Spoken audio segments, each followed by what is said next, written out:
बिस्मिल्लाहिर्रहमानिर्रहीम, अस्सलाम वालेकुम। हाज़िर हूँ एक नए विला के साथ। आपने अक्सर किसी न किसी जगह पे टूर किया होगा, फैमिली के साथ, अपने घर वालों के साथ। जिस तरह अगर लाहौर की बात की जाए तो मीनार पाकिस्तान के बिल्कुल करीब एक छोटी सी लेक बनी हुई है जहाँ पे लोग कश्ती में भी सफ़र करना पसंद करते हैं। इसी तरह जब आप बड़े शहरों में या दूसरे इलाकों में जाते हैं तो आपने अक्सर कश्तियों पर सफ़र किया होगा, आपकी फ़ैमिली ने, आपके फ्रेंड्स ने कश्तियों पर सफ़र किया होगा, जिनके चार्जेस जो हैं वो हज़ारों में होते हैं। 3-3, 5-5, 10-10, 15-15 हज़ार रुपये भी आपने पे किए होंगे।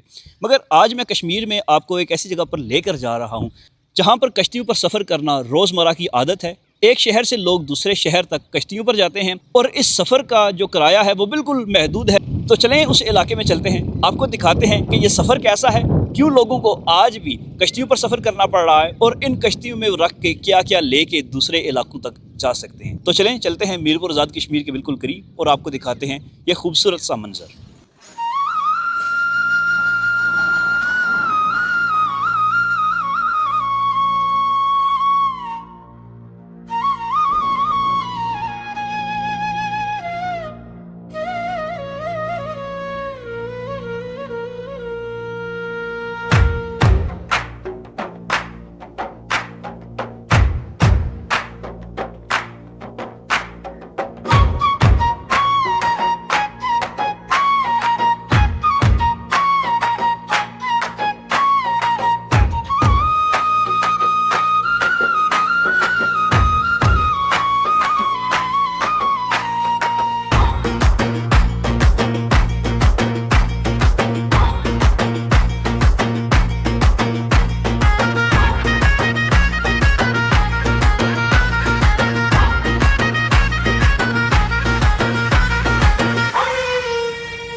इस सफ़र के लिए सिर्फ़ और सिर्फ 50 रुपये पर पर्सन के लगते हैं विद मोटरसाइकिल। और अभी हमने यहाँ पे तकरीबन 100 रुपया दिया है। जिस तरह ये भाई साहब आपको सामने नज़र आ रहे हैं, मेरे अलावा ये तमाम लोग जो हैं ये वेट कर रहे हैं कश्ती आए ताकि हम पार जा सकें। ये जो आगे वाली कश्ती ये ख़राब हो गई थी और दूसरी जो कश्ती है उसके आसरे पर ये फिर कश्ती पहुँची है। तकरीबन हमसे पहले जो है वो 3 कश्तियाँ जा चुकी हैं। और कश्तियाँ जो हैं ये वैसे तो लोग जो है वो एंजॉयमेंट करते हैं, पानी जब देखते हैं उस पर सफ़र करते हैं, अक्सर इसे एंटरटेनमेंट का ज़रिया समझा जाता है। बट यहाँ पे जो एरिया है जिसे मीरपुर और इस्लामगढ़ का दरमियानी हिस्सा कहा जाता है, यहाँ पर ये रोज़मर्रा की ज़रूरत है और एक इलाके से दूसरे इलाके तक लोग जो हैं वो कश्ती पर सफ़र करते हैं। मंगला डैम के दरमियान ये एरिया है, मंगला झील का ये इलाका बनता है। इस इलाके में पानी पूरा साल रहता है। अभी यहाँ पर करीब ही कंस्ट्रक्शन हो रही है, एक पुल बहुत बड़ा बन रहा है, मगर इससे पहले सिर्फ एक ही ज़रिया था, ये कश्तियाँ, जिनकी बदौलत एक इलाके से दूसरे इलाके तक जाया जा सकता है।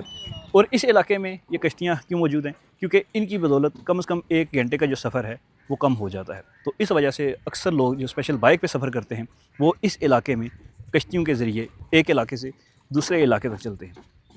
तो काफ़ी वेट हो गया क्योंकि एक कश्ती जो है वो ख़राब हो चुकी है।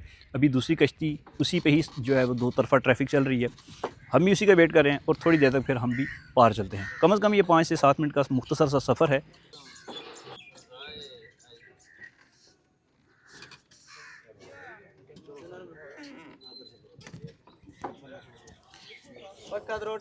एक कश्ती पे कम से कम 5 बाइक और इसके अलावा 10 बंदे जो हैं वो बिठाए गए हैं।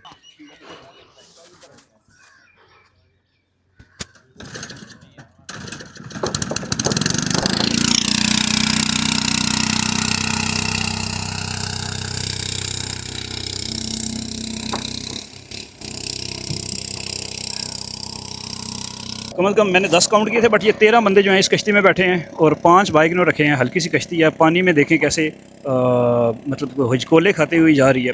और ये सफ़र यहाँ के लोग जो हैं वो रोज़ाना देखते हैं। ये मछुआ जो है ये ख़राब हो गया, पहले ये नहीं था चल रहा, इसको अभी साइड पे कर दिया गया और दूसरे के आसरे ही सारा सफ़र जो है मुकम्मल किया जाएगा। आज के दौर में भी टेक्नोलॉजी, गाड़ियाँ, हर चीज़ मौजूद है, बट ज़रूरत अभी भी इन चीज़ों की मौजूद है। और ये इस इलाके में तकरीबन इन कश्तियों का आखिरी सफ़र है, क्योंकि कुछ ही अरसे बाद ये पुल जो है ये मुकम्मल हो जाएगा और यहाँ से ये कश्तियाँ ख़त्म हो जाएंगी। यहाँ पे जैसे ही बैठे हैं तो सबसे पहले जनाब लाइफ जैकेटों की कमी है इस सफ़र के लिए। है तो ये मुख्तसर सफ़र, मगर सेफ्टी जो है सबसे ज़्यादा ज़रूरी है। 5-6 बाइक हैं, 8-10 बंदे हैं और हम सारे इस एरिया से दूसरे एरिया तक सफ़र करेंगे, बट विदाउट लाइफ जैकेट्स।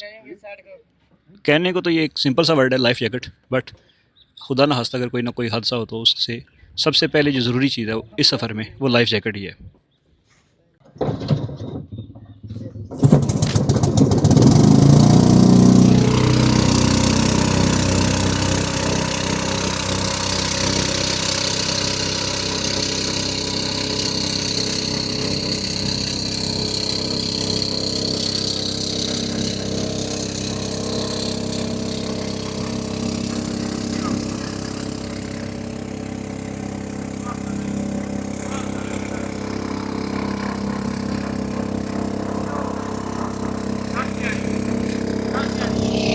हर बंदा जनाब यहाँ पे वीडियोज़ वगैरह फ़ोटोज़ वगैरह बना रहा होता है। अक्सर लोगों के लिए इंटरटेनमेंट का पर्पज़ भी है, लोग स्टेटस वगैरह लगाते हैं, बट इसके बाद ये सारा सफ़र जो है वो मुकम्मल हो जाएगा, ख़त्म हो जाएगा। अभी भी इसमें कुछ काम बाकी है। अगर वो आपने राजा रिकवरी का सुना होगा मैं एक बार इससे ठाकिरिया ना रेसा लो जरा, एक बार ये क्या मना करिए ना रेसा लो जरा। एरिया पे बड़ा फिट बनता है। एक बोट वो सामने से आ रही है, कम से कम 3 से 4 बोट्स हैं जो रोज़ाना की बुनियाद पे यहाँ पे 2-2, 3-3, 4-4 मिनट के वक्फे के बाद जो है वो बंदों को लेकर आती हैं। एक बोट पे कम से कम 10 बंदे और इसके अलावा 5 बाइक जो हैं वो आते हैं। हम जब से यहाँ पर खड़े हैं कम से कम 5 जो हैं वो बोट्स एक रास्ते पे 5-5 बोट्स जो हैं वो मूव कर चुकी हैं, जिस वजह से इस एरिया में लोगों का और इस एरिया में कस्टमर्स का जो है फ्लो उसके बारे में अंदाज़ा लगाया जा सकता है।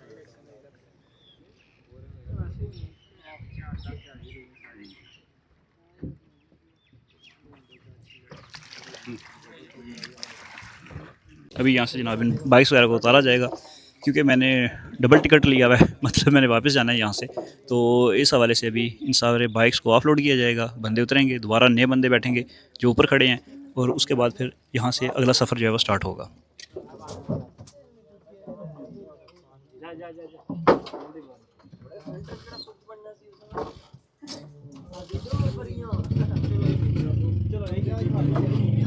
जब बाइक उतरता तो उसके बाद जो हिजकोले मिलते हैं जनाब, उसका आपको अंदाज़ा जो है वो देखने के साथ ही हो जाएगा।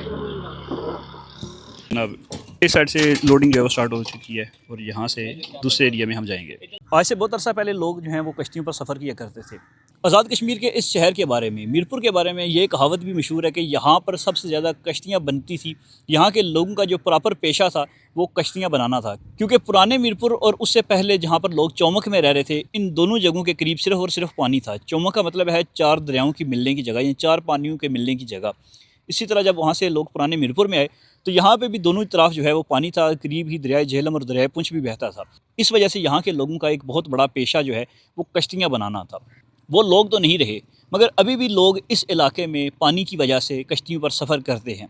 जिस जगह पर अभी हम मौजूद हैं इसे रठोया हरियाम ब्रिज का बिल्कुल मेन स्पॉट कहा जाता है, या बिल्कुल मेन सेंटर कहा जाता है, जहाँ पर काफ़ी अरसे से ब्रिज नामुकम्मल है। 25-26 साल जो हैं हो चुके हैं, बट इंशाल्लाह इस साल ये मुकम्मल हो जाएगा। वापस आते हैं अपने आज के टॉपिक पे, कश्तियों की तरफ। तो ये जो कश्तियाँ हैं ये तकरीबन 8 माह यहाँ पे मुसलसल चला करती थी। मीरपुर आज़ाद कश्मीर में जो लोग इस्लामगढ़ से आते थे वो सारे इन्हीं की बदौलत यहाँ से सफ़र करते थे।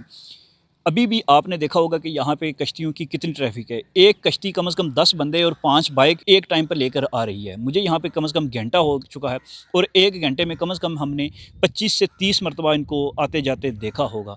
इस ब्रिज के दोनों कॉर्नर पे ठेके हुए होते हैं और ये सालाना ठेके होते हैं। एक बड़ी अमाउंट गवर्नमेंट के खाते में आती है और यहाँ पर रोज़ाना की बुनियाद पर पर पर्सन 50 रुपये चार्ज किया जाता है। इस एरिया से दूसरे एरिया में लोग सफ़र करते हैं।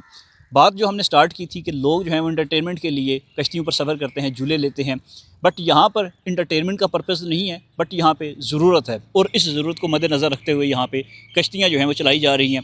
और इस सफ़र की वजह से इस्लामगढ़ के लोगों का मीरपुर में कम से कम आधे घंटे का ये टोटल सफ़र बनता है।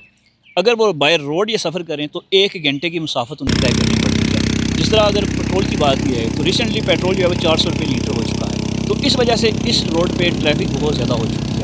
सवारी इस्लामगढ़ और ऊपर जितने भी एरियाज़ के लोग हैं जो मीरपुर बाइक पर आ रहे हैं वो प्रेफर करते हैं कि वो इस शॉर्टकट वे से मीरपुर में आ जाएं और यहाँ से वो फिर वापस चले जाएं। तो आज के इस व्लॉग में जनाब हमने आपको ये बताया कि कुछ चीज़ें किसी जगह पर इंटरटेनमेंट का पर्पस हो सकती हैं, वही चीज़ें किसी और जगह पर ज़रूरत की चीज़ हो सकती हैं। हमारा ये मुख्तसर सा सफ़र आपको कैसा लगा? नेक्स्ट भी आपको किसी और जगह पर इंशाल्लाह लेके चलेंगे ताकि आपको कश्मीर और मीरपुर के कुछ और रंग भी दिखा सकें। मिलते हैं अगली वीडियो में, इजाज़त दीजिए, अल्लाह ने के बाद।